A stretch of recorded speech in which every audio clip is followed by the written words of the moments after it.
जोड़कर प्यार भरी नमामि नमस्कार। राम राम जी, राम राम साहब। सुनिएगा, आप जैसे विद्वानों ने बड़े ही सुंदर शब्दों में कह दिया है, लेकिन गौर करिएगा कहना है कैसे।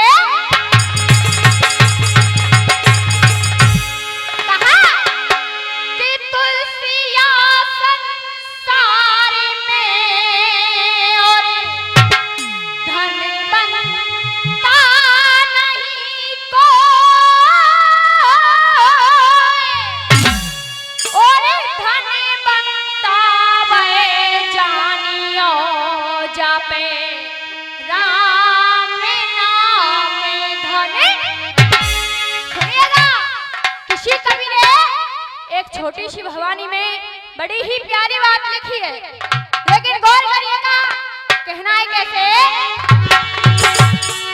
कहा शंकर भज चाहे विष्णु भज चाहे, शंकर भज चाहे विष्णु भज चाहे, भज ले पूछरी को लौटा है। एक बार सभी से निवेदन करूंगी, अपने दोनों हाथ उठा करके जयकारा लगाएंगे, दिव्या को पवित्र करते हुए चलेंगे। बोलिए पूछरी के लौटा के। देखो आदिन के तो हाथ ही खड़े ना है रे, जयकारा ऐसे लगना चाहिए जैसे हमारे ब्रज में लगाया जाता है। दोनों हाथ खड़े करके फिर से लगाएंगे। बोलिए बाके बिहारी लाल की। कहा शंकर भज चाहे विष्णु भज चाहे, भज ले पूछरी को लौटा है। काहे इतने बिते लुढ़क रहो जैसे, काहे इतने बिते लुढ़क रहो जैसे, बिन पैती को लौटा है।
वो किसी ने कहा है कि आए थे वो चले गए, भैया कि आए थे वो चले गए, और बाकी सब सवाली थे, और सिकंदर जब दुनिया से चला तो दोनों हाथ खाली थे।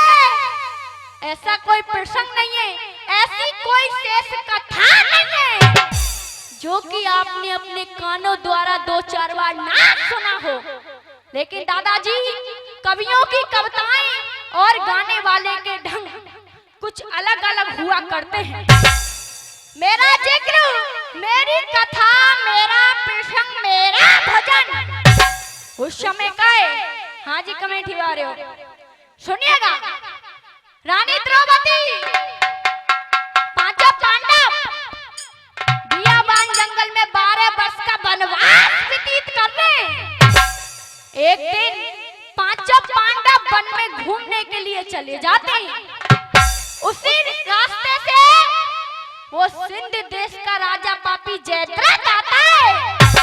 जैसे ही उसकी नजर रानी द्रौपदी पर पड़ी तो सोच रहा है, विचार कर रहा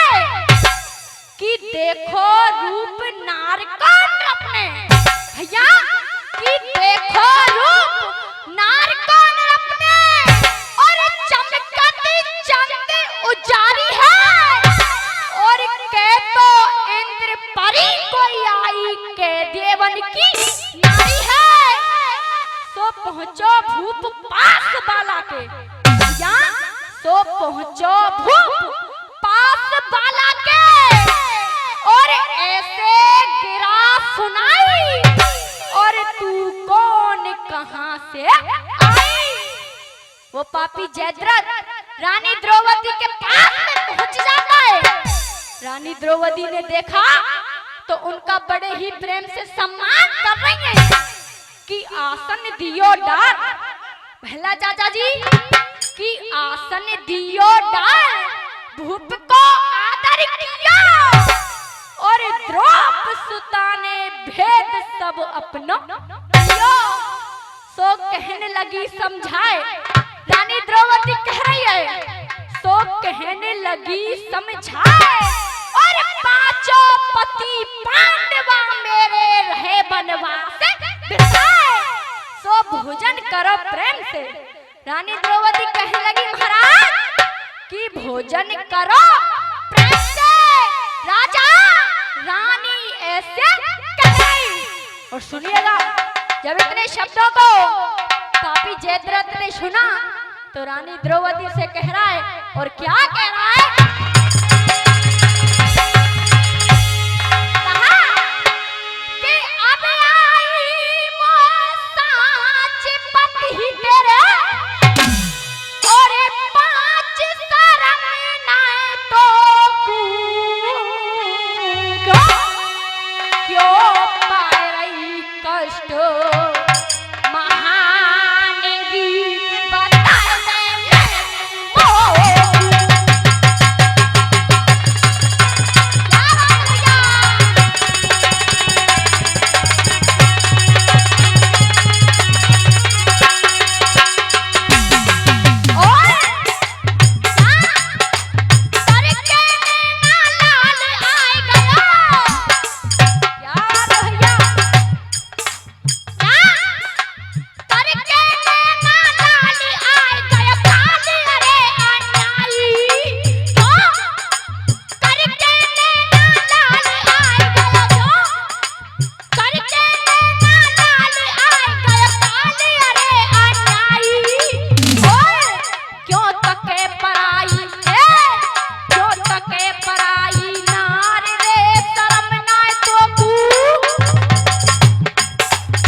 रोटी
वायदे ने की बाबू कि करके नैना लाल आएगा। रानी द्रौपदी कह रही है कि करके नैना लाल आए गया और काले अरे अन्यायी क्यों तके पराई नार शर्म ना तो को आई। रानी द्रौपदी कहने लगी कि तू जिनको कायर कहता है, हे पापी, कि तू जिनको कायर कहता है और दुनिया उनसे कहलाती है और भगता है सन्मुख गांवों के गीदड़ की मौत जब आती है कि ओ बेशर्म शर्म ना तो को, कि ओ बेशर्म शर्म ना तो को, तू मुझको नार बनाएगा। अर्जुन और भीमा के हाथों जल्दी मारा जाएगा। और सुनिएगा भोला आ रहा है और कहना है कैसे